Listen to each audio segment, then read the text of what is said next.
My name's Emilio, and I'm going to be presenting the webinar today for The Edge. The topic for today was going to be approaching U.S. admissions for 2020 to 2021 with COVID-19 in mind. And let's start off with a little bit of information about me. I'm a new admissions consultant at The Edge. I'm based in the United States. I'm currently in Minnesota. For the past 5 years, I was in Dubai, where I worked on both sides of the admissions arena. So on one hand, I did do work as a consultant helping international students apply to programs in the US, UK, and Canada for the most part. And on the other hand, I also have extensive experience working for a university itself. So I have been an admissions manager where I looked over hundreds, if not thousands of applications, and I led a team that made the decisions on those applications for the university over the course of several years. I received my bachelor's degree from the University of Wisconsin-Madison in political science, international studies, and history. And I became interested in the Middle East and helping international students through my first job in Dubai. So ever since I moved abroad, I've been working in international education in some capacity. And I really enjoy working with international students and helping you guys reach your academic potential. So that's enough about me for now. What we're talking about today specifically, I've kind of broken it up into two parts. So at the very beginning, I would like to talk about what students planning to join U.S. universities this fall 2020 should know. So students who are, in the process of graduating from high school and they're looking to start studies in the fall in the U.S. And then the second, and most of the time I will spend on students who are looking for the next cycle. So students who are approaching their final year of high school in the fall, and then they're looking to apply during that season to the U.S. in particular. So what I'll cover in those sections are how to approach U.S. admissions broadly, changes to expect in U.S. admissions because of COVID-19, what will be different for students applying for 2021 to 2022, which is the next year, and how admissions consultants can support you in times of uncertainty. So that would be people like me and our other consultants at The Edge. How can we work with you to help you achieve those educational goals? In addition to the webinar today, there's going to be a special giveaway. So there will be 3 Edge vouchers worth 1,000 Hong Kong dollars. Stay tuned. There will be a question at the end.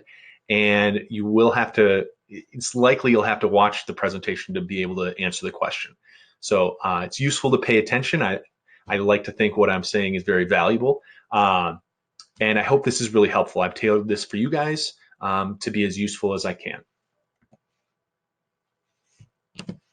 So students joining for the fall 2020 intake. So this means you've already gone through the application process and you're at the tail end of it.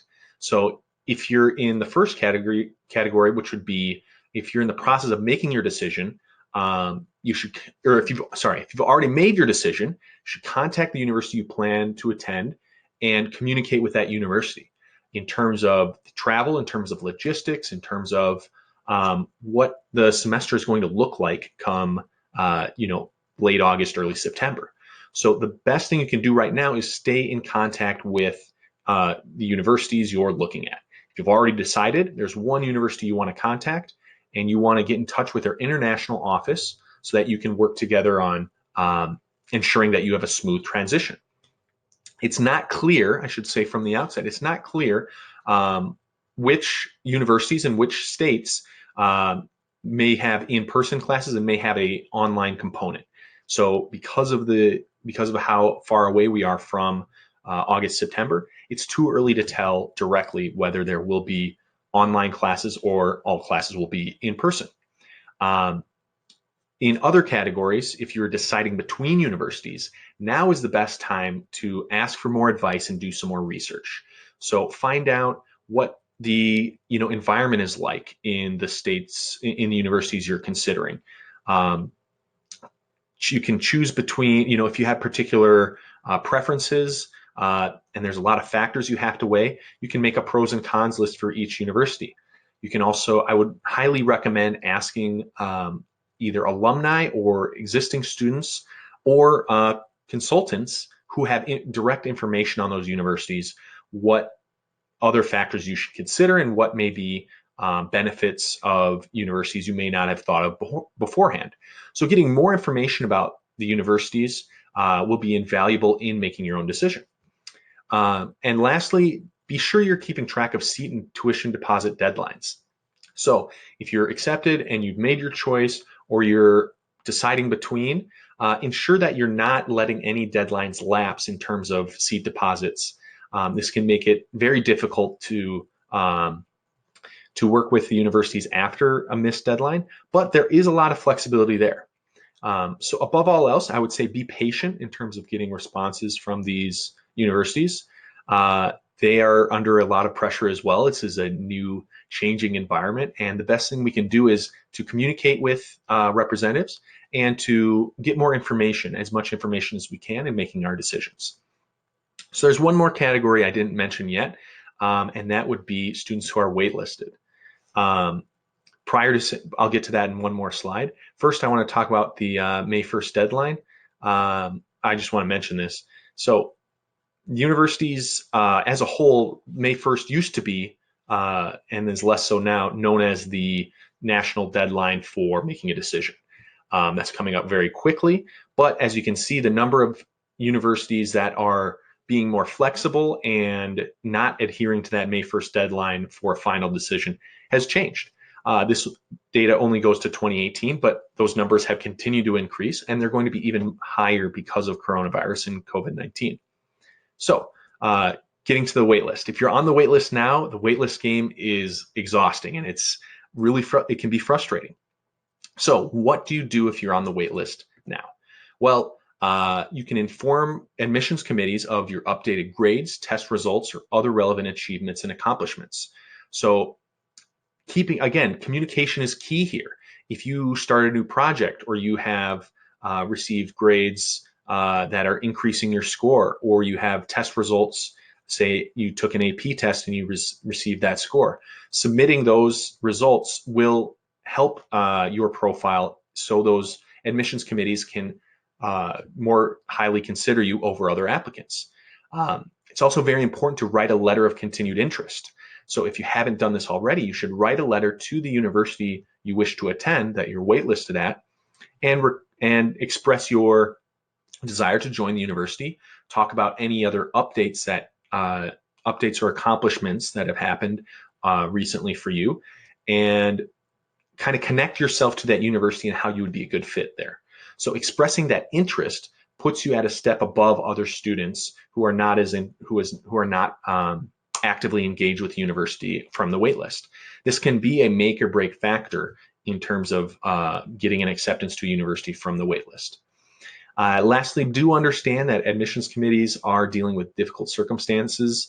And again, I recommend being patient, because these are uncertain times, and other students are in a similar boat as well. So a lot of universities are going to be delaying decisions, or they're going to be grappling with a lot of different factors.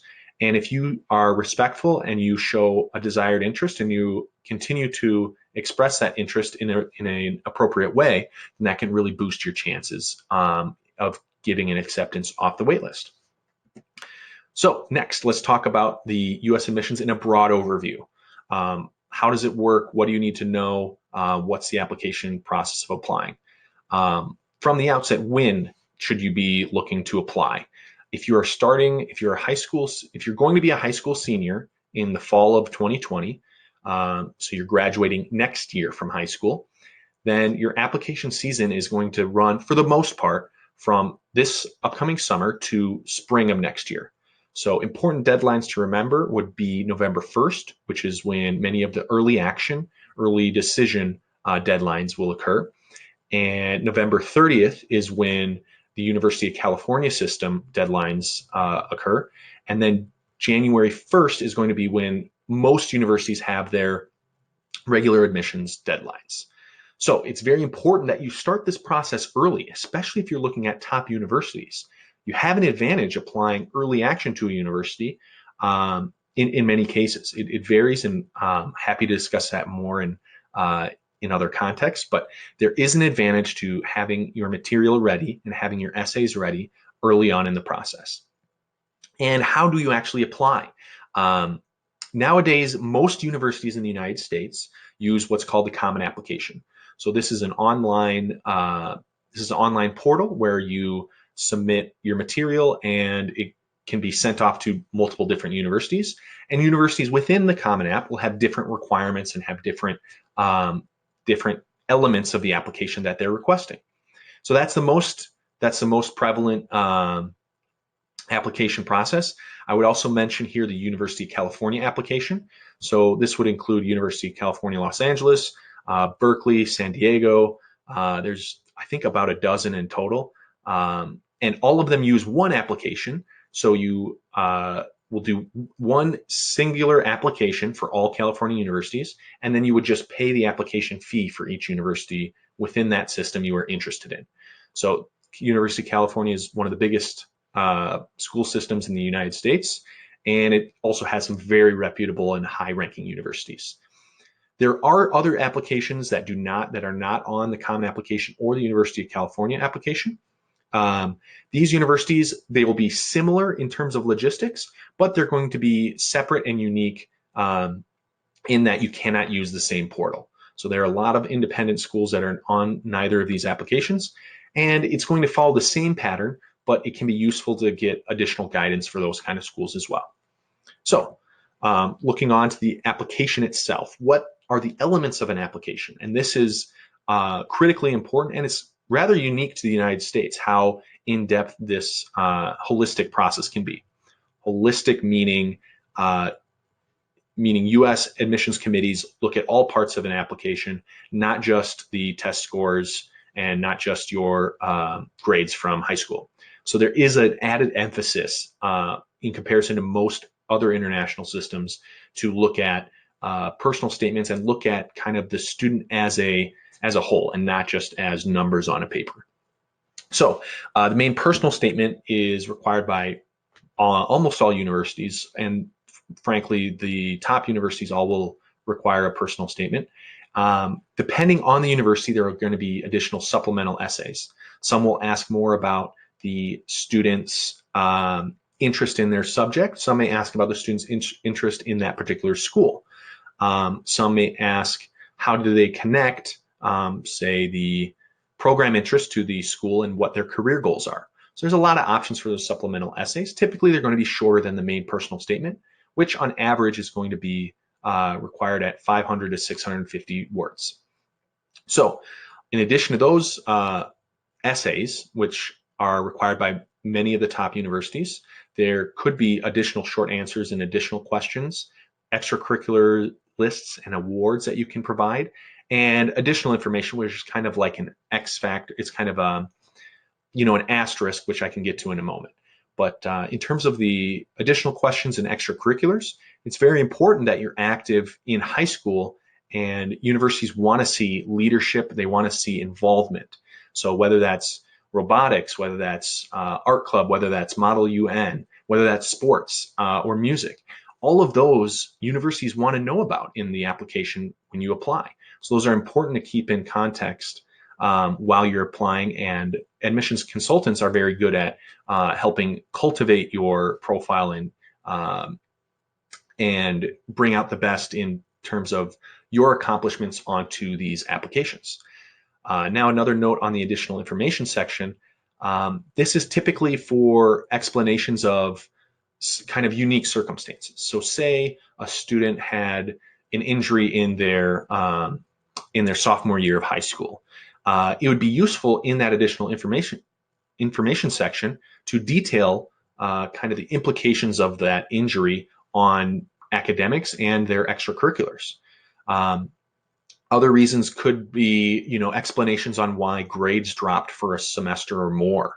If there's a significant discrepancy and you had straight A's and then you your grades dropped for some time, that's a chance to explain why that might have occurred. It could be for any number of reasons. And it's kind of like a unique way to justify any questions that your application might bring up.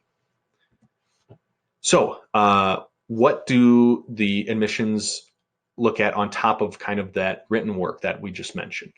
They look at your high school GPA. They look at your standardized test scores. This would be SAT, ACT, as well as subject tests, AP tests. If you're on IB, a lot of these test scores are going to be important in evaluating you as an applicant. The difficulty of coursework, this is largely based on the high school you're attending, but it is also, are you taking advanced classes? Are you taking general classes? Or are you taking APs? So the universities will place more emphasis on students that are taking more advanced classes. In terms of your high school standing and the rigor of the high school, if your school has a history of sending many students to universities in the U.S., universities do take that into consideration. That could be a benefit for you, especially if you are on the higher end of your class and you're achieving higher than your peers in high school. Recommendation letters are typically requested from teachers or other adults who are in leadership roles and involvement. So it could be a soccer coach, could be a music teacher, could be your math teacher, could be your science teacher, or it could be somebody from, say, a local, your local church leadership, or something like that. And then lastly, there are many times to express a goal program or major. This is optional, as in the U.S., it's not required to declare a major for the majority of U.S. universities. You can go in, like I did, as an undecided major and find out which major you wish to pursue after that. This is much more difficult if you're looking into the STEM fields, if you're looking into science, technology, math-related fields.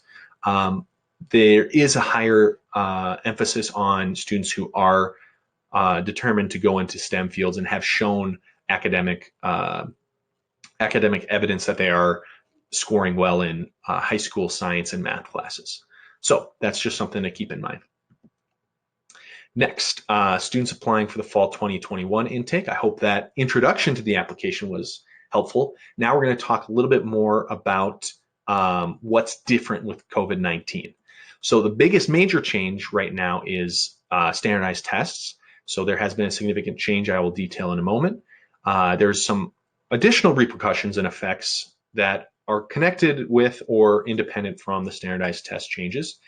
And I'm going to conclude this webinar by talking about how we can navigate these changes and what else you should consider looking forward. So this is kind of the overview of the next part of the presentation. So we're going to talk about the major change in standardized tests. Bonus points if you can guess which university this is. I'll get to it in a moment. It's right here. The top university that has been test optional for several years is University of Chicago. So that was the university before. I'd just like to add now that University of Chicago is one of those universities that requires many supplemental essays. And they ask some kind of unique questions that get students thinking in a different way that are non-traditional from many of the other application processes. So what I have here is a list of the test optional universities and their rankings, according to the U.S. News and World Report from this year. So all those schools listed in gold are schools that, because of coronavirus, have now switched to being test optional. They will not require the SAT or ACT for students graduating in the year 2021. The biggest school to note here, or the biggest note I would have, is University of California System. So University of California System recently announced that it would go test optional for the high school class of 2021. I think that's important to remember, giving you a hint there. And while it is just that, optional, students who aren't able to take the SAT or ACT, if they have a high profile or high achieving profile besides their test scores that they're not able to submit, then they're still going to be considered for some of the top universities in the nation and in the world. Looking on there as well, Boston University, Northeastern University, and Tufts, all in Massachusetts, likewise have said, if you're graduating next year, you don't have to submit an SAT or ACT score. I would recommend, if you do have the ability to take a standardized test, it is in your advantage if you are going to be scoring well. That can be a boost to your profile. But at the same time, it is not required. What would change based on that, we'll get to in a little bit. But it's important to remember that if you are having stress about taking these kind of tests, there are top universities out there that are now allowing a lot of flexibility in terms of what they're requiring. So liberal arts colleges, likewise, I didn't even fit as many on here because there are so many, but liberal arts colleges are also going test optional. So liberal arts colleges are different from universities in that they focus more on undergraduate studies, and they're more focused, excuse me, on liberal arts. So these would be humanities, these would be music, political science, English, and they're typically smaller, typically private, and they're highly regarded. It's a different kind of study compared to the overall larger universities that are public and typically will have significantly larger population of students as well. So we have there, 4 of the top 10 liberal arts colleges are now test optional in terms of the ACT, SAT. And many others have been trending in this way over time too. So it's an increasing trend where more schools are straying away from from requiring these tests. What are they? Now the question that raises the question, what are these universities looking at instead? Well, they are looking at your grades like always. They're looking at your essays and your personal statements as usual, but they also want to see greater involvement. So they want to see stronger personal statements. There's going to be more emphasis on those stories. There's going to be more emphasis on what you accomplish outside of the classroom. So it's your involvement, it's your leadership skills, it's any projects you've been doing. All of these are very important to your profile, and they're even more important to your profile if you're not including a standardized test as part of your application. So if you have if you do not have very strong extracurriculars or leadership or non-academic facets of your profile, it may be useful to consider taking the standardized test, even though it's optional. If you have very strong extracurriculars, you have accomplishments, you've won awards, and you've stood out in many different ways outside of the academic realm, then I would recommend those types of students do consider applying to some universities without submitting a standardized test. So there's a game and there's a challenge in terms of approaching these options, but the overall takeaway is that it's advantageous for the students. So it's advantageous for the students who are participating because there are more options to choose from. So what other changes and effects are occurring from the standardized test change and from COVID-19 in general? Well, I touched on it a little bit in terms of more emphasis on extracurriculars. In addition to that, this data is actually from a couple weeks back. So we can assume that even more students have been affected in terms of their plans. So looking at international students, many international students may be reconsidering their plans to study in the US or abroad altogether. This is advantageous for students who do want to study in the US and internationally because there may be less competition. So suddenly your grades and your profile are stronger because there's less people you're competing against side by side. The majority are still concerned about concerned about coronavirus, but are pursuing their plans nonetheless. It's hard to say at this point, in terms of hard numbers, but we can gauge that there are students who are seriously considering changing their plans altogether. And I think the important statistic to take away from here is that about 35 students in this particular survey said they were considering taking a gap year. So that could mean potentially more competition a year from now, or it could mean those students are considering, but we don't know ultimately what choice they're going to make. So these are just more statistics that underline the fact that we're in a time of uncertainty, but those students who are pursuing their undergraduate options may be at an advantage above others. How do we navigate through these changes? I mentioned There could be the possibility of less competition from international students. But what else can we talk about here? And what should you do about it now? If you're looking for joining university next year, you can start communicating with universities now. If you have a particular university you're interested in, express that to them. Say, hey, I'm interested in your university, and I understand with the current situation, there's a lot that may be changing. I would just like to join your email list, or I would like to be notified of updates in terms of the applications. University admissions committees love this because they want to send out information to you, and they want, and you're basically doing part of their job for them. So connect with those universities, stay on the email lists, and then you'll get updates from the universities directly about their deadlines, about their scholarships, about their application processes. What else can you do? You can boost your profile by focusing on grades, tests, and extracurriculars. So remember how I said before, there's a shift away from standardized tests. Well, if you're spending more time on extracurriculars to make up for that change in tests, that's going to be a boost to your profile and make you look better to these universities. Lastly, I would also recommend trying a new project or trying to create something unique. I'll talk about that in a moment, but this is a unique opportunity where a lot of people are stuck at home because of quarantine, and there's a lot of opportunities online to learn or to study and to engage in something new. So a couple of options I have to recommend. First, I would say consider online learning. Consider taking courses or enlisting in admissions consultants' help with the EDGE. This will help you understand the process better. You'll be ahead of the curve in terms of all these changes, and you can work with experts who know kind of the process. So this can be very important for looking ahead to next year. Try a new project. If you can start to learn how to create apps, or you can learn a programming language over the summer.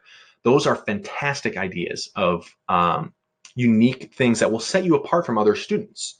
If you're applying for university and you've created an app that has been downloaded, thousands of times on the App Store, universities will take that into consideration the same way they take into consideration somebody who's played sports. So these are unique ways that are available now that you can engage with online and boost your profile to better appeal to universities in the US when you do apply this fall. And lastly, what to consider looking ahead. This is my alma mater, University of Wisconsin, Bascom Hall. Had to put that in there because I loved my undergraduate time. And this is also why I help students like you guys. So what do you plan for now? Start your admissions cycle early. I can't stress this enough. If you're waiting until November to start your applications, you're going to have a tougher time. The earlier you start your admissions cycle, the better it's going to be in terms of your preparedness, in terms of the quality of your personal statement and essays, and your profile overall. It's important to do this early because you are competing with other students for a limited number of spots. So especially in the time of coronavirus, you can't go wrong with contacting universities early and starting the process early. What else? You should detail significant obstacles, cancellations, and challenges in your applications. If your school has switched from pass-fail, or switched from letter grades to pass-fail, or number grades to pass-fail, or you had AP tests, or you had your SAT test canceled, you can include that in the additional information sections of applications.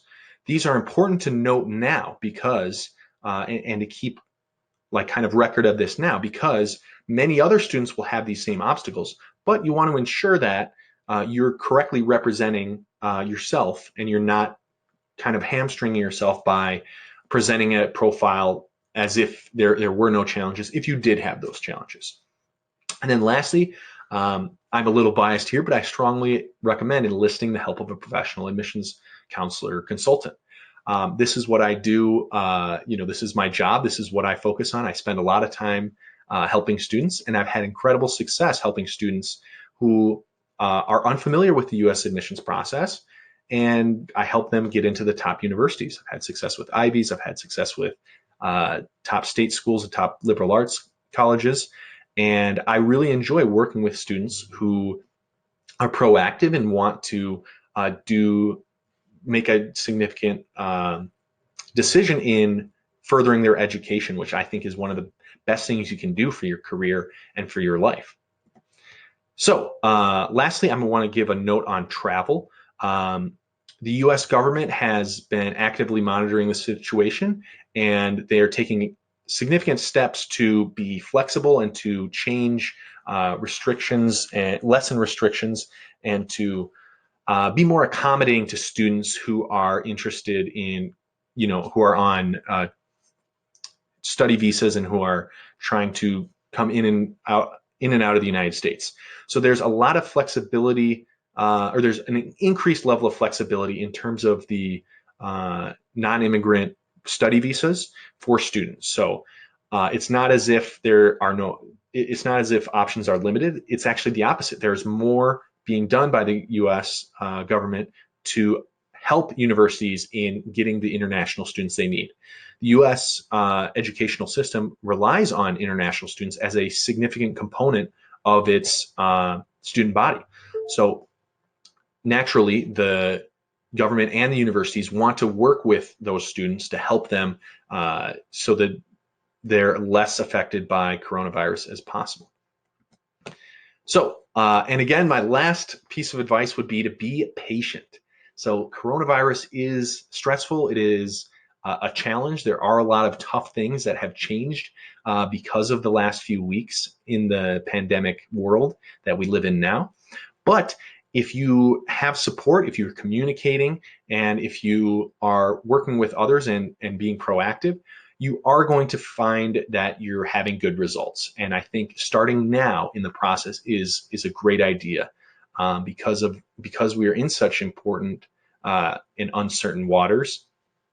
Getting help and guidance along the way can be invaluable. So how can you do that? The services at the Edge, we offer US and UK university admissions packages. You can start with an admissions counselor and work through a season, or you can do an hourly service.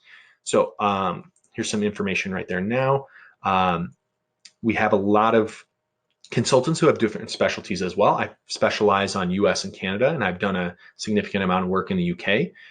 We have other consultants who work with different demographics of students, who work with different regions, and we have a wide range, so there are options for you regardless of which direction you wish to go. We'd love to help you on this path.